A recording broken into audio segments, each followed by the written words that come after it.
साडे सव्वाशे न्यूज चॅनलला पाहण्यासाठी आजच सबस्क्राइब करा व बेल आयकॉन दाबायला विसरू नका। नवीन व्हिडिओ पाहण्यासाठी आजच आमच्या चॅनलला फॉलो करा। तसेच दिनांक 26/5/2024 रोजी स्थानिक गुन्हे शाखेचे पथक कोपरगाव तालुका पोलीस स्टेशन हद्दीमध्ये पेट्रोलिंग करून अवैध धंद्यांची माहिती काढत असताना पथकास सुरेगाव येथील चक्रधर स्वामी मंदिराजवळील गोदावरी नदी पात्रात काही लोक ट्रॅक्टर आणि केनीच्या साहाय्याने अवैध वाळूची उपसा करत असल्याची माहिती मिळाली।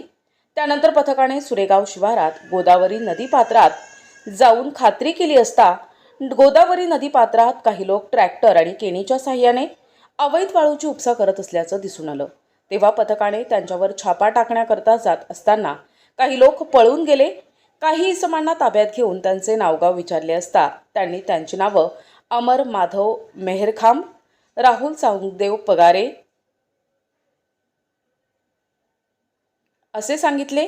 ताब्यातील इसमास पळून गेलेल्या इसमाबाबत विचारपूस करता त्याने त्याचे नाव सचिन हरिभाऊ मेहरखांब आणि वैभव भाऊसाहेब गिरी असे सांगितले।